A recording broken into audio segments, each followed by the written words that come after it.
Queen Camilla feeling good amid Prince Harry's deepening rift with solemn King Charles. Queen Camilla cut a distinctly different figure to her husband King Charles this week at a major event, according to a body language expert. While the monarch was solemn at the Royal Maundy service on Thursday, Camilla, 77, was feeling good about herself. The couple were at Durham Cathedral for the important date in the royal calendar. In his Easter message, Charles, 76, spoke of the three virtues that the world still needs: faith, hope and love. According to body language expert Darren Stanton, the king was in a reflective mood. Speaking on behalf of Betfair Slots, he said he was in good spirits and feeling confident, as we saw him smiling and holding his head up high with his shoulders back. But there was an element of sadness and reflection. Hello viewers, please remember to subscribe and click on the notifications bell icon, so you will be notified whenever we upload new cookies about the British royal family. And Mr. Stanton believes the late Queen Elizabeth, who always attended the Maundy service, would have been at the forefront of his thoughts. He added, "We can see this through his facial expressions and his eye contact." In contrast, Mr. Stanton said, Camilla was feeling good about herself and holding herself in a strong manner. She was displaying genuine smiles and engaging in eye contact as well as plenty of conversation with Charles. From these gestures, we can tell she's in high spirits and wants to assert her presence to the public. It comes across as authentic, and she is naturally taking it all in her stride. Charles may also have been reflecting on the further estrangement from his son Prince Harry, 40.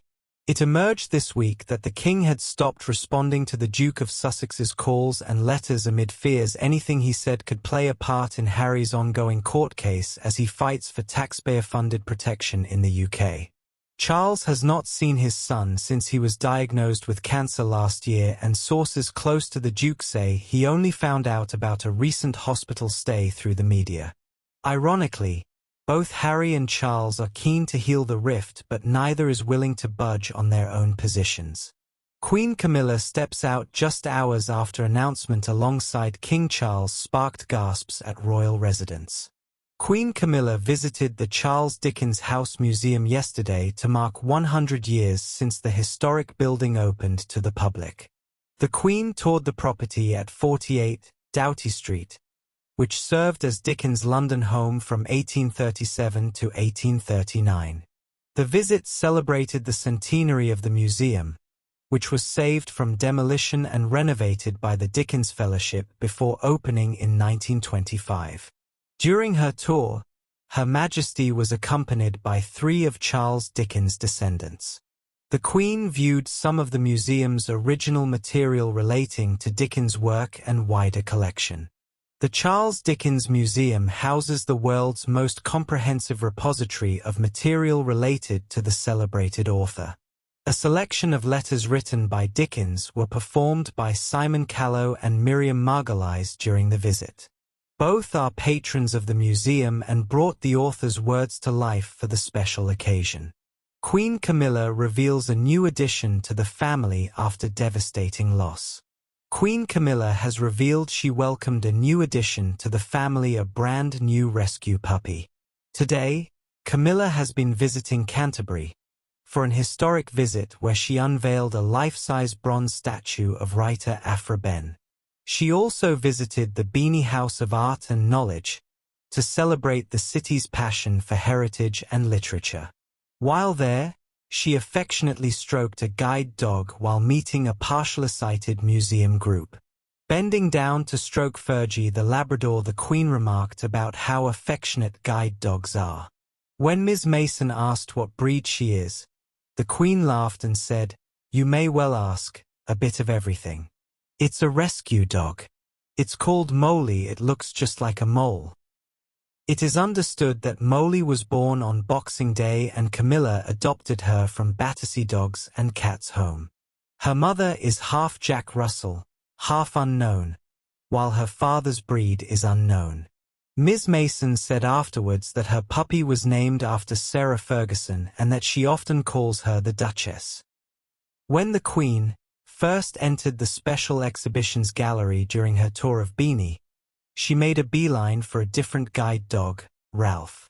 Stroking him, she said, "He looks very happy.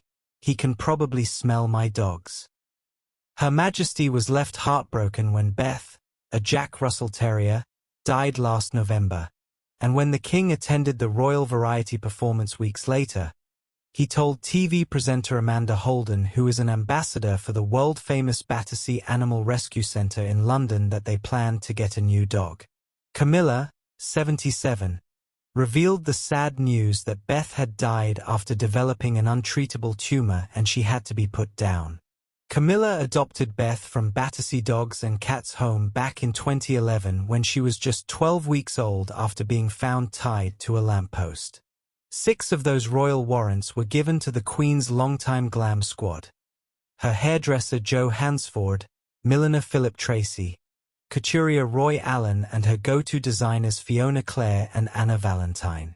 Now, in a rare move by the Royal Warrant Holders Association, Mitchell's treatments as well as her products are now officially by royal appointment to the Queen, a privilege Mitchell doesn't take lightly.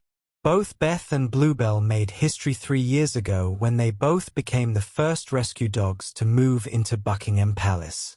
In 2020, the 2 dogs appeared in a memorable snap shared to mark Charles and Camilla's 15th wedding anniversary, with them both being cuddled by their owners during a trip to Birkhall in Balmoral. Spotting the equipment, the Queen said, "Oh my goodness, is this an old typewriter?" She then bent down to speak to the children, asking, "How are you getting on? Is it a bit archaic?"